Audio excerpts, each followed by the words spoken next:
manifest in the next body. So some people are born crippled or blind, or they're born in a very economically disadvantaged situation. Why? Because in their previous life, they did sinful activities that created the karma for this next life.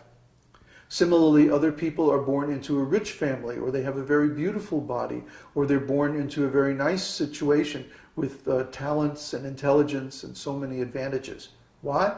Because in the previous life, they performed some pious activities, and these activities gave them the good karma that they need to have a very nice life in this lifetime.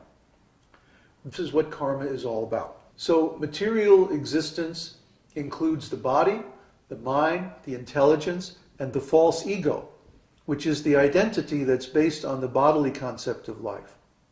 Our real identity, or real ego, is based on the idea that I am a spirit, and I have an eternal relationship with God, and this is who I really am. But the mind, intelligence, and false ego are actually part of the body. That's why different people have different kinds or different amounts of intelligence, because depending on their karma, again, they're given the amount of intelligence they deserve based on their previous activities. So our identity in this material world is based on the body. And because the body is changing and temporary, then our identity is always in question. Who am I? Huh? Some people are always confused about who they are because they're basing their identity on the body. And today the body is one thing, tomorrow it's something else. Huh? Today I'm a child, and the next few years I become an adolescent, and suddenly I'm an adult and I have all these responsibilities, and then I get old and my body becomes weak and frail, and finally the body dies. Huh? But spiritual identity is eternal and unchanging. So why is this important? Because we're heading into a time of drastic change. Change is accelerating all over the world, in every area of life. We're having more and more changes all the time. But if our identity is based on eternal spiritual knowledge, these changes will not disturb us. And that's the secret to remaining sane in a time of ever-accelerating change, exponentially increasing change. Once we realize our eternal identity, then none of the changes in this material world can disturb us. This is the actual solution to all problems. Not only the problem of 2012, but the problem of birth and death, the problem of suffering. All problems in this material world are based on the temporary body. When we realize our actual identity as a spirit soul, this is the real solution to all problems. When we base a community on this same knowledge, that community can ride out any amount of change because we have knowledge of our real identity. And this is the secret to Vedic community, spiritual community, and the secret to getting through the changes of 2012. This spiritual knowledge is the secret of how Vedic civilization and Vedic knowledge has lasted for thousands of years without any change. It won't change. It won't ever change because it's eternal. And this is also the secret of how our community will get through the changes of 2012 without any problem. Well, I shouldn't say without any problem, but we'll be able to solve the problems. You see, when change increases beyond a certain point, people go crazy. They lose their intelligence because their intelligence cannot cope with the degree of change. Just like when we travel, for example, it's always stressful because there's so many changes, so many unexpected things happen. So if many unexpected things happen, we get really stressed out.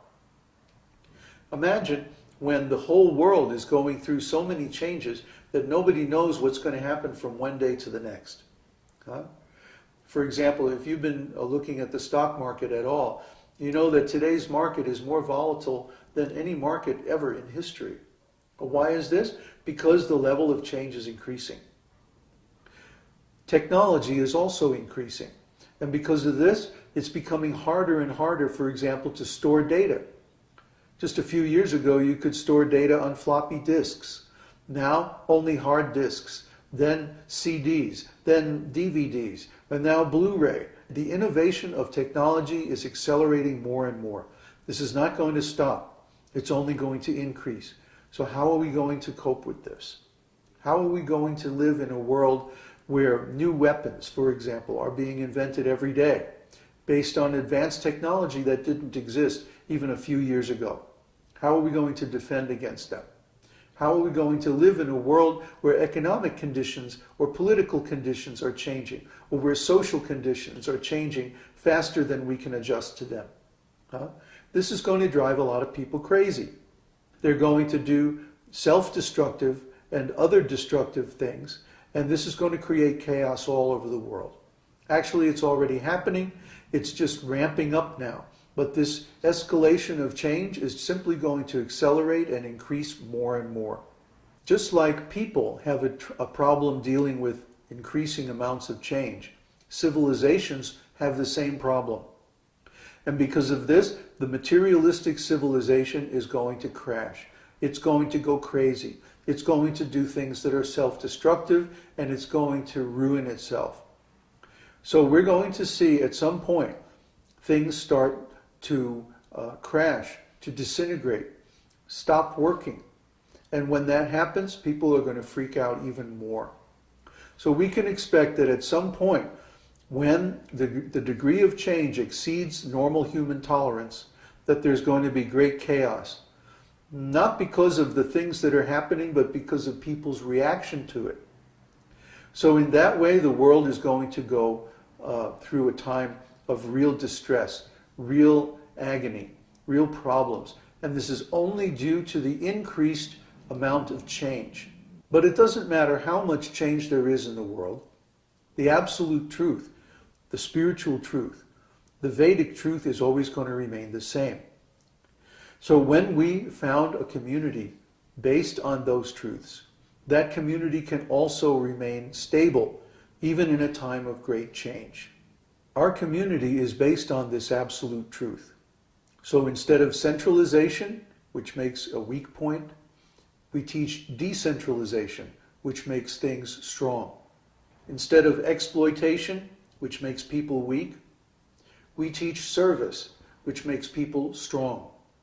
Instead of selfishness and simply profit at all costs, we teach service and sharing, which makes people able to share their goodness, their energy, their wealth, their knowledge, their strength with others. And by cooperating together in a spiritual context, we can get through any emergency, any problem.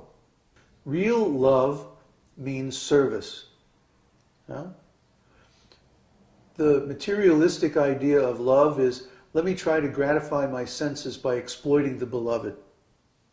But in spiritual life, love means giving service to the beloved. The best service is to give this eternal spiritual knowledge to the people that we care about. This is going to benefit them more than anything material, because it's going to help them solve their problems completely and forever. So by spreading this Vedic knowledge, we are doing the best service. We're giving the best love and affection to all the people around us. This is real love. This is real duty. And this is real civilization. So there is a tremendous need for teachers who can spread this absolute truth, this Vedic knowledge, this secret that has been kept for thousands of years all over the world, so that people can benefit from it and get through these changing times with some sanity and some dignity and some resemblance to actual civilization. These teachers have to be trained. And we are actually the only ones who can do that. So our community exists for the purpose of training many teachers to spread this Vedic knowledge all over the world and create many independent, self-sufficient, agricultural communities based on spiritual principles where people can ride out the changes of 2012 without any danger. This is our strategy and this is our goal. So please help us. Come to our website, join the forums, look at the videos, take the courses, read all the books. There's lots and lots of education that you have to do to come up to speed on this spiritual knowledge. Then practice that knowledge in your own life. Apply it to yourself. Experience the benefits. These benefits are immediate.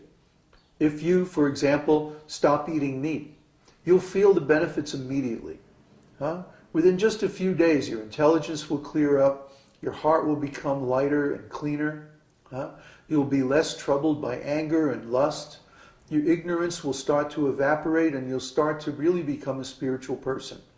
Why? Because you've stopped creating bad karma for yourself by killing animals. As soon as you start meditating, as soon as you start chanting, you'll immediately feel a change in your consciousness. All these things are there. All these benefits are available. If you really start to please